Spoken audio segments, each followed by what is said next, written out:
We've been going through the 12 steps of AA, and we're getting toward the end. This is going to be the 10th step here this morning. Every time that we talk through a step, what we're trying to do is expand it. Yes, it was written for substance abusers. It was written specifically for alcoholics.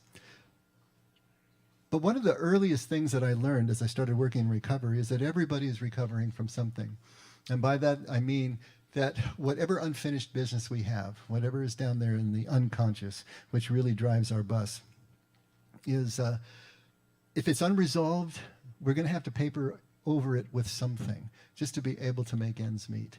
And whatever that something is, that's our addiction. If it's not substances, then it's going to be some form of process addiction, something that we do compulsively in order to find what we need in life, find a sense of meaning, find a sense of peace, being able to get the voices to stop, whatever it happens to be. And we all have something that is unresolved, you know. Our stone is not yet smooth. No matter how smooth you think it is, I'm here to tell you it's not yet smooth. I know mine's not. And so what we've been trying to do is to take these steps and expand them and also connect them to Jesus' teaching in the New Testament and see how they dovetail and see how we can understand these steps from a spiritual point of view and expanded point of view and see how it can be relevant to us every day, every moment of every day. And so for the 10th step, I'm going to kind of let you in a little bit to how my mind works, which is kind of a scary thing. But the connections that I make that sometimes almost seem random, although you probably experience that too. You think about something and then your mind goes like clicking on links on the internet, right? You're just over here and over here and over here, and before you know it, you're someplace you never thought you'd end up being. But those associations are sometimes really helpful. And the association that I put with step 10 is what I want to try to express to you this morning. And let's see if I can actually do it. But hopefully it'll give you something more to think about when we think about the 10th step. So what I want you to do right now is just raise your right hands, like you're taking an oath or something. Raise your right hands. All right. Put them down. Raise them back up again. Put them down. What just happened there? You know, I say do something, and then you just do it. Have you ever thought about what the mechanics are in that? What does it take to just do that? What does it take to say a word? What does it take to think a thought? We don't have any explanation. We just do it. We don't even think about it. In fact, if you think about it, you probably couldn't do it. Like a golf swing, right? But the fact that we can just raise that hand, to me, that is an amazing thing. Can you explain how that actually works? When you think about your ability to speak, you have a thought, and suddenly it's just pouring out in language. And for our bilingual people right over here, you know, that they can speak in multiple languages, and they can think in those languages. How does that work? These things, when you sit and you type at your keyboard, do you ever stop to just think how amazing it is that what are you doing? You know, the fine motor control, the fact that all this is remembered somewhere. You're not looking at the keyboard anymore, but you just feel it. What's happening there is really amazing if we simply stop to think about it. When we forget something, I always have that, especially at our age, whenever you have that thought that something's right on the tip of your tongue, but you just can't quite get it, where did it go? And then when it comes back, what brought it back? How did all that happen? Yeah? Oh, good. Perfect. Kind of my case in point right there. You couldn't have done that better if you tried. Poor people on the online have no idea what we're talking about. Have you ever just sat back in a room full of people and just watched at a party, or maybe here after the service, just watch what people do, how they gather in little knots of conversation, how the laughter and the eye contact is moving back and forth. You see the body language, you see the hugs and everything that's going on. Now, as an introvert, that's one of my favorite sports because I don't like to be in everything, but just to sit back at a Thanksgiving table, which is coming right up, to be able to sit back and just watch all the interactions and everything that's going on, the gesturing, the speaking. If you really stop and think about all that is going on, Everything that each person brings of their own history, everything that they are and have experienced is now presented in this conversation. And all those storylines that run in all these different directions. It's absolutely astonishing. It's mind-blowing if you stop to think about the stretch and the reach of all of this that we are just experiencing every single day without giving any thought to it. You know, with streaming movies now, you have access to a whole bunch of movies, and almost all of them are really bad. So you sit down and you watch a movie, and sometimes Mary and I will sit down and watch a movie within 10 minutes since we didn't have to pay extra for it. We can just shut it off. It's really nice that way. Sometimes it's so bad you want to keep watching, just kind of you're watching a slow motion car wreck or something, or a car chase, and you just can't turn it off. And is it going to get any better? Is there going to be anything redeeming about this? I mean, nothing is really good. The acting's bad, the writing's bad, cinematography, everything about there's no production values. And then you see a really good movie. And suddenly, you appreciate everything about that movie. Now, we see a lot of good movies, because production values are generally pretty high. But we don't even think about them until you see a really bad one to compare it with. And it's like, wow, these are really good actors. This is amazing writing. The amount of things that we take for granted because they are commonplace is astounding. How much we go through life without even thinking about everything that we're seeing or how amazing it absolutely is. We don't see or consider it anymore because we see it every day. I was thinking about the old Joni Mitchell song, you don't know what you got till it's gone. And it suddenly hit me that contemplation itself is the art of knowing what you have before it's gone. Because what contemplation does is builds your awareness to the point that you're actually seeing everything, really seeing it as if for the first time. And that changes everything. Do you know what a miracle is? We talk about miracles all the time. But what the dictionary definition actually is an event that's not explainable by natural or scientific laws. That's a miracle. It's not explainable by any way that we have to explain things in this world. Now, to me, raising your right hand is a miracle. I can't explain it. Can you explain it? Yeah, I know the scientists will kind of explain it, and they'll talk about the neurons, and they'll talk about electrical impulses and all that sort of thing. But to me, there's still some big holes there. What is it about intention that translates not even into thought, but into movement? How does that actually work? So to me, there's still a miracle there, even if it's commonplace. So I'm thinking maybe a better definition of a miracle is a gift that I can't give myself. That, to me, is a miracle. Each breath I take, I can't give that to myself. My birth itself, maybe somehow in the pre-existent state, I asked for this life. I don't know. How could I possibly know? Far as I know, I was just born without my consent. But this gift, this life, every breath, every moment, is a gift I can't give myself. And so to me, that's also a miracle. Now, for some of you, this might be falling really far short of what you think of as a miracle. Maybe it even is rising to the level of a platitude. I don't know. But my point is just because something is commonplace, it still can be miraculous. It all has to do with how we see the moments of our lives, how we see the events that are taking place. You all know the name Abraham Heschel? Famous Jewish rabbi, theologian, Polish Jewish theologian. He said that his greatest talent, think about this, his greatest talent was his ability to be surprised. That was his greatest talent. And I don't want any of us to misunderestimate that statement, to use George Bush's words there. This is huge. To say your greatest talent is your ability to be surprised. Are you surprisable? Are you surprisable? Can you see miracles in the commonplace?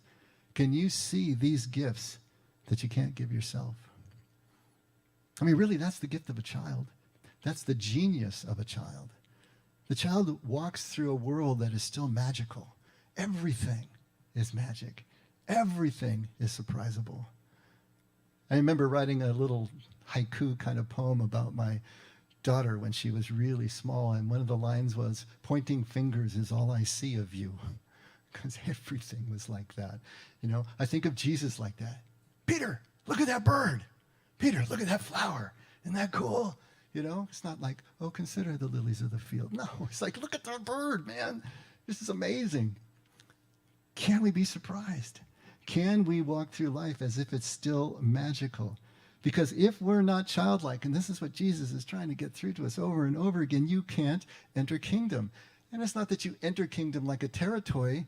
It's like you won't experience life as a miracle, which is what kingdom is. Experiencing life as a miracle, experiencing life as a gift that you could never give yourself. And yet here it is. And if you can't enter into that childlike state, you won't be grateful and you won't be amazed. And what is life like if you're not grateful and amazed? I've told this story several times before, and so you old-timers have heard it, but I see some new faces here, so my jokes are new again. When Marion and I were only 4 months married, we were still newlyweds, but we had been seeing each other. We had been an item for 3 years, so we knew each other really well.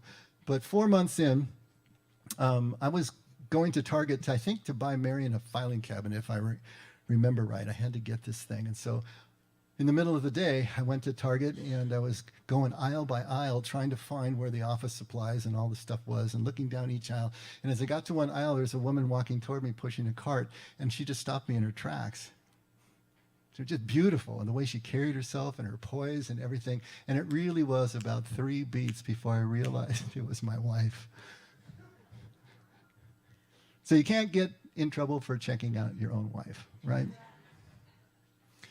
A couple of days, it took a day or two to process all that. It was just like really funny. "Oh, you're here too?" But afterwards I realized what a great gift that was. I had been given the gift of seeing my wife again as if for the first time, without any of the colorations laid over, without anything I knew about her laid over again. Just see her again, as if for the first time.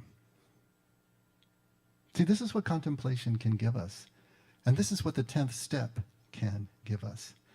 Because they are both the practice of making this gift that we get intentional, repeatable, something that we can actually do. We don't have to wait for a happenstance like that just takes us by surprise. But we can move into life creating that surprise, that gratitude, that amazement. So what is the 10th step? We've been talking around it long enough. Step 10, continued to take personal inventory, and when we were wrong, promptly admitted it. Okay, the personal inventory is hearkening back to step 4, right?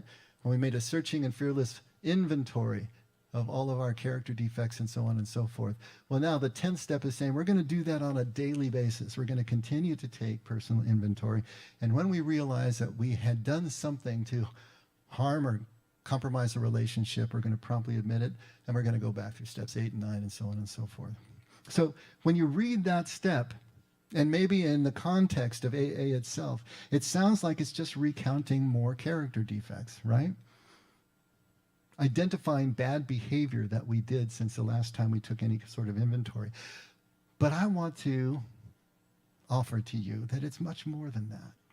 What the 10th step is really about is starting to see ourselves, see life, see relationship brand newly, as new, as if for the first time. Because familiarity breeds contempt. Have you heard that phrase before? Familiarity breeds contempt. I think G.K. Chesterton probably says it the best. It's in your handouts, and I don't know, Alex may have it up on the screens. This is what he wrote. Do you know who G.K. Chesterton was? He was an amazing British philosopher and Christian apologist and author. He's actually, and if any of you watch Father Brown, the series Father Brown, the priest who is a detective. That was his character. Anyway, I digress. Chesterton says, we see things fairly when we see them first. We must try to recover the candor and wonder of the child, the unspoiled realism and objectivity of innocence. Or if we cannot do that, we must try to, at least, to shake off the cloud of mere custom and see the thing as new, if only by seeing it as unnatural. Things that may well be familiar so long as familiarity breeds affection had much better become unfamiliar when familiarity breeds contempt. I love that. He catches it perfectly. We get so familiar with things, we don't see them anymore. And that's the problem. Because each one of those things, as it comes into view, is a gift that we could never give ourselves. And that changes everything about the way that we approach life. And maybe it's not that familiarity actually breeds contempt in the way we think of contempt, but at least apathy, huh? How about complacency? The inability to see things as new anymore changes everything. We got to cut through that familiarity. Not just wait for happenstance to surprise us and ambush us and bring us in, but intentionally and repeatedly be able to see ourselves objectively as others see us, as we see others. We do that a lot more objectively than we can do that for ourselves. But to be able to do that, to see ourselves with some insight. How are we approaching each other? How are we entering into relationship? How are we handling each moment with the triggers that go on emotionally? It's the only way that we can actually choose differently is if we can first be aware enough to see ourselves with that kind of objectivity, to choose differently, to choose relationally, so that relationship becomes the most important thing. Have you ever just caught sight of yourself in a mirror before you even realized it was you? That's kind of what we're talking about. There was one time that was just amazing for me, and this is back when I was in the House of Formation for the monastery that I had joined out of high school. And there was one moment where, in the first year of postulancy, you don't take the habit, so we just wore civvy clothes, But one time all the monks left, and so the postulants were left alone. You should never do that. They had a closet that was where they hung all the cassocks, it goes all the way to the floor, had the Roman collar, and so we all wanted to see what we looked like wearing the habit. So we all put on habits, and we're laughing, and we're actually in my room, and each room was kind of like a dorm room, and it had a sink with a mirrored, medicine thing in front of it. And so we're all wearing habits, we're talking, we're laughing, and I catch sight of someone across the room, and I'm looking at him. All of a sudden, I realized it was me, But to see myself with that Roman collar, to see myself with that, actually, it was the moment I realized that I would never wear that for real. It was like a scene in the movie where everything else went out of focus, and I'm just looking at this image of myself and realizing that's not ever going to happen, But to catch yourself off guard, unawares, to see yourself as if for the first time, this is what we're training ourselves to do, to be able to do that repeatedly through the 10th step, through contemplative practice. And the 10th step really is a fulcrum. If you know what a fulcrum is, it's a balance point. Like a balance point of a lever, balance point. And so it's a fulcrum. And the 12 steps as a whole are balanced on this fulcrum of the 10th step. Steps 1 through 9 lead up toward the 10th, and then 11 and 12 proceed from it. Because the 10th step is this ability that we are gaining to be able to see ourselves and life as we really are. Now, sometimes this is called the maintenance step, and I understand why they say it, right? But I hate that. It's like, maintenance for me is a 4-letter word anyway, just so you know. I like building stuff, but I don't like maintaining it, all right? So maintenance step just doesn't work for me. I think better would be the becoming step. The 10th step is the becoming step. The 12 and 12, which is the book that explains from AA's point of view what each step is about. calls 10th step the acid test. I like that. The acid test. It's the way of living day by day in fair weather or foul. That's not bad. Living day by day in fair weather or foul. So the 10th step becomes simply living life with purpose, with meaning, really seeing ourselves, seeing life, seeing relationships as we are. So how do we get there? Great question. At one point in my life, I was really interested in lucid dreams, and I know I've told you about these before, but in case you don't know, a lucid dream is a dream that you wake up inside of enough to realize that you're dreaming, but you don't wake up out of sleep or out of the dream entirely. So you're in your dream, but you're aware that you're dreaming, and now that you are, you can make all sorts of choices. Yeah, you can choose to fly. You can choose to do all sorts of, it's an amazing experience to wake up inside your dream. And I really wanted to do this, but I hadn't ever experienced a lucid dream before. But you can train to learn how to lucid dream. Well, how do you do that? You do that by constantly questioning your state of consciousness all throughout your day. Right now, I would be asking myself, am I dreaming or am I awake? You know? And if I see all of you and I'm in this situation, but I'm in the house that I grew up in, or I'm looking out the window and I'm seeing the ocean, or colors and perspective and everything is off, that's giving you clues and cues that, okay, this is probably not reality. And you train yourself constantly, just keep asking the question, am I awake or am I dreaming? So that becomes just a part of the way that you operate. So when you move into your dream, you ask the same question, because to the dreamer, the dreamscape is just as real as the landscape.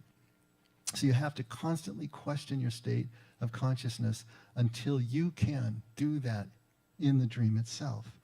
So basically, you're trying to wake up in your waking life when you can make a choice so that you can wake up inside the dream and realize the difference. What is the state of my consciousness? It's that constant questioning that does it. The awareness of the moment that makes it possible. And so the 10th step is really about waking up in waking life. Waking up so we actually see, figure, most of us really sleepwalk through life. We really don't see what's around us. We only see what's inside the screen of our own mind. That's what we're present to, but we're really not seeing everything else. I don't know about you, but I have whole stretches of my life where I don't have any vivid memories because I really wasn't there. I was only present to what was inside my head. So the 10th step is about waking up in waking life, seeing each day as if for the first time, reevaluating, recentering, re-relationshiping, remaking, recreating, re-amending, questioning ourselves during the end of the day and during the day itself, and keeping ourselves fresh, coming back down to the present moment, living aware of the commonplace miracles that we're seeing every single day, living aware of the effect that we have on others. Are we leaving people better than we found them or not? What is the sum total of our presence in our relationships and in our random encounters? 10th step is about awaking from the dream that most of us sleepwalk through, the unawareness that most of us live, and see that there are gifts every moment that we could never, ever give ourselves. So now you may be thinking, well, wait a minute. We've been working hard to try to remain surprisable, right? How is this gift that we're curating through the 10th step a gift that we haven't given ourselves, right? Haven't we worked for it? Haven't we trained for it? How is it a gift that we haven't given ourselves? Well, if we broaden the scope of what we're talking about in the 10th step, beyond simple substance abuse, not that substance abuse is simple, but beyond that, to recovery in general. And then if we take it into what we're trying to do here as people of faith, what does recovery really represent? What recovery represents to the substance abuser is really salvation to us. Recovery is the same as salvation, which is, as the Jews understood, spiritual liberation here and now, not entrance into heaven and avoidance of hell later on in the next life. But the Jews understood, and when they said the word salvation, what they meant was being liberated here now, being freed from everything that would keep us separate from each other. So salvation carries a different understanding. But what is recovery? It's the same thing. What is the transformation we talk about in our spiritual walk? It's the same thing. We're talking about the same actual state of being able to be free from everything that keeps us separate, everything that keeps us disconnected. And so we can ask ourselves, in terms of, is this a gift that we give ourselves, or what? What's the answer in terms of our salvation? It's a classic question theologically. Is it gift or is it works, right? Is it an event or is it a process? Or is it both? Paul wades into these waters. Take a look at Ephesians 2, starting at verse 8. He says, "For by grace," that's a gift, right? Grace. "For by grace you have been saved through faith, and that not of yourselves. It is the gift of God, not as a result of works, so that no one may boast." He doesn't want us to feel boastful or prideful about any state of enlightenment that we attain, because it's really a gift from God. So clearly in this passage right now, it's a gift. But then take a look at Philippians 2, starting at verse 12. Still Paul. "So then, my beloved, just as you have always obeyed, not as in my presence only, but now much more in my absence, work out your salvation with fear and trembling." Oh, wait a minute. What just happened there, right? Isn't that flying completely in the face of Ephesians, if you think about it? Wow. He actually gives us the answer in the next verse. "For it is God who is at work in you, both to will and to work for his good pleasure." So what seemed confusing at first, because these two seem to be completely contradicting each other, is it gift or is it works? We see now how it resolves is in a partnering with God. This transformation, this salvation, this recovery is God's work in us. We can't boast about it. But at the same time, we're not just potted plants here either. There's something for us to do. And our part is to work it out. The word in Aramaic is perak. It means to pursue continually to completion. But we're pursuing that as partners with each other. And this completion that we're talking about is really getting ourselves out of the way, allowing this to happen, not accomplishing it. We get out of the way so God is allowed to do this work in us and not being defended off. And that is a lot of work. But once again, the work is the work of subtraction, not addition. And that is so hard for us to understand in contemplation. We're not accomplishing something, we're allowing it to happen. And this idea of fear and trembling really blows us out because we think we're supposed to be afraid of God, afraid of the consequences if we don't get it right. But it's an idiom. It's a way of speaking. And in 1 Corinthians 2, Paul is talking to the citizens of Corinth. He says, "I came to you with much fear and much trembling." And then later in 2 Corinthians, he's talking about the Corinthians and how they related to Titus with fear and trembling. So what's he talking about here? He's talking about the respect, the reverence, the humility, the submission, the openness, and the willingness with which we enter into a relationship. Paul wasn't coming there to dominate them. Paul wasn't coming there to simply tell them what they had to do. He came to them in fear and trembling. That means he came to them open. He came to them with a willingness and a vulnerability to relate to them. He wanted to help them, of course, but he came to them with an attitude that was not bowling them over. And when Titus came to them in Paul's stead, the people approached Titus with that same type of humility and reverence and willingness to listen to what he had to say. This is really important when it comes to the 10th step, when it comes to how we see ourselves. In the 12 and 12 again, I wanted to read you just a little passage about what they call big shot-ism. I love this. This is in the context of the 10th step. When temporary good fortune came our way, he's talking about when we were still drinking, right? When we were still addicted. When temporary fortune came our way, we indulged ourselves in fantasies of still greater victories over people and circumstances.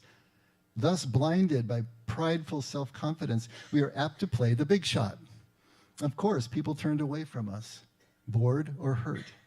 Now that we're in AA, now that we're in recovery, right? Now that we're trying to live at a different level and sober and winning back the esteem of our friends and business associates, we find that we still need to exercise special vigilance as an insurance against big shot-ism. We can often check ourselves by remembering that we are today sober only by the grace of God, and that any success we may be having is far more His success, God's success, than our own. What am I saying? We're still powerless. That hasn't changed. Step one just didn't go away because we started having some success here, that we're starting to live life with a lot more vim and vigor, right? And more connection. We're still powerless, except, as always, to hitch our wagon to the power that's greater than ourselves. That's the choice that we can always make because we're not victims, but we're still powerless. But hitching our wagon to that greater power is everything. And so we realize that our success, getting where we want to go, is only in recognizing God's success. That is God's presence in us. And in everything that we encounter, in the commonplace, in everyday miracles that are always occurring, if we're paying any kind of attention. Why is all this important? Why should we be thinking about this? Because this is how we can maintain our sense of the inexplicable miracles that are occurring in our lives, of the gifts that we can't earn. What's the difference between having a gift that we can't earn and thinking that we've earned a gift? Your attitude is completely different, isn't it? Do you remember the story of Jesus going to the home of Simon the Pharisee? He invites him to his home. But he invites him to really test him. He already has a negative opinion of Jesus, but he invites him because he wants to bring him into his house. And he wants basically everybody to see that he's not really a prophet. So it's the typical thing the Pharisees are always kind of pulling. But he invites him into his home. And as they're reclining around the table, these tables were horseshoe-shaped tables, and they would recline on couches and on their left side and eat with their right hands. As this is going on, a woman who was known as the greatest sinner in the town, pushes her way through the crowd and gets to the table, and she comes behind Jesus, and she's sobbing in repentance, and her tears are falling on his feet because, she comes up behind him, and he's laying there, right? And he would have taken his sandals off. And she's sobbing over his feet, and she anoints it with perfume. And, of course, everybody is thinking, and especially Simon, we get to enter into his head, is thinking if this man knew the type of woman who was touching him, then he would have, of course, not allowed it to happen. So he must not be a prophet for that reason. And then Jesus turns and says to him, and we look at Luke 7, starting at verse 40, Simon, I have something to say to you. And Simon replies, say it, teacher. A moneylender had 2 debtors. One owned 500 denarii and the other 50. And when they were unable to repay, he graciously forgave them both. So which of them will love him more? And Simon answered and said, I suppose the one he forgave more. And Jesus said to him, you have judged correctly. And turning toward the woman, he said to Simon, do you see this woman? I entered your house. You gave me no water for my feet, but she has wet my feet with her tears and wiped them with her hair. You gave me no kiss, but she, since the time I came in, has not ceased to kiss my feet. You did not anoint my head with oil, but she anointed my feet with perfume. For this reason I say to you, her sins, which are many, have been forgiven. For she loved much, but he who is forgiven little loves little. What's the difference between the woman and Simon? Simon believes that he has earned everything that he has by hard work by position, by birth. Everything that he has earned. And when we think we've earned something, we get real judgy about people who haven't earned what we've earned. We create a caste system in our mind. And the woman who truly believes she's earned nothing, that she is the bottom of the whole pile, look at how grateful she is for just being able to be in God's presence, in Jesus' presence. It is the difference between gratitude and entitlement. That's the difference between whether we can see a gift that has been given that we could never have given ourselves and something that we have earned. If we're not grateful, then we're feeling entitled, and that changes everything. Because now we're only seeing ourselves as we believe we are, and we no longer have the ability to see ourselves as we really are, as others see us. And we have no ability to see how we affect others in our relationships. You see, if we can explain it, whatever it is we have, if we can explain how we got it, whatever it is we have, then to us, it's not a miracle. It's not a gift that we couldn't give ourselves. And we're not amazed, and we're not surprised. We earned it. It's ours. To be in the kingdom that Jesus is trying to get us to enter is to be grateful and amazed. That is the kingdom. To live in that state of gratitude and amazement, to be surprisable by everything that comes our way at the smallest and most everyday details of life, not the big spectacular things we look toward, but whatever comes by us at any moment.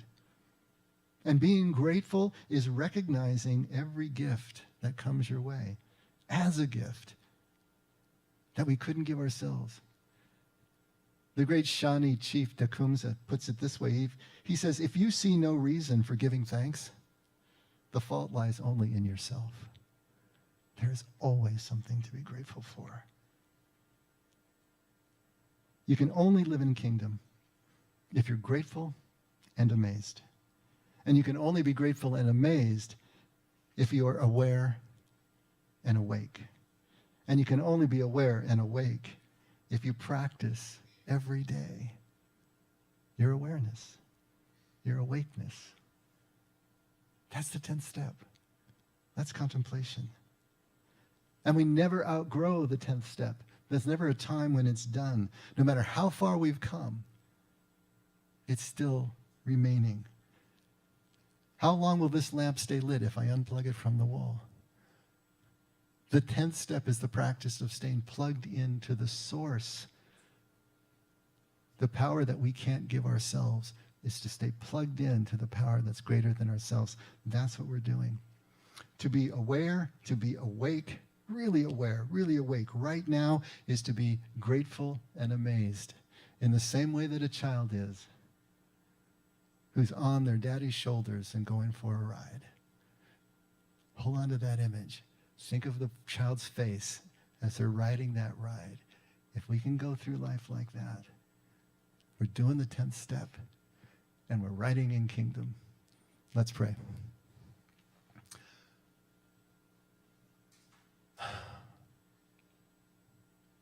Father, it seems sometimes that there is a lot more going on in our lives not to be grateful for than to be grateful for.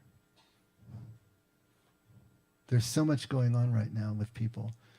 There's so much going on in our nation and in our world, and we get bogged down with all of that. But you are still here. You are still present. Your love has not diminished for every single one of us and can't diminish for every single one of us. Help us to turn and focus there, to start there, before we turn to face the issues we need to face in our lives, the problems we need to solve. Help us to realize that we are still connected to the source, to your love, so that that can change everything else we do, that can color every decision we make and every experience we have. So that even in the midst of going through the valley of the shadow of death, we are still living in your kingdom. And we know that. And we know that it'll be all right. Father, thank you for your constant presence. Again, Help us to practice that presence ourselves. And never let us forget that we can only love because you loved us first. In Jesus' name, amen. Let's all stand.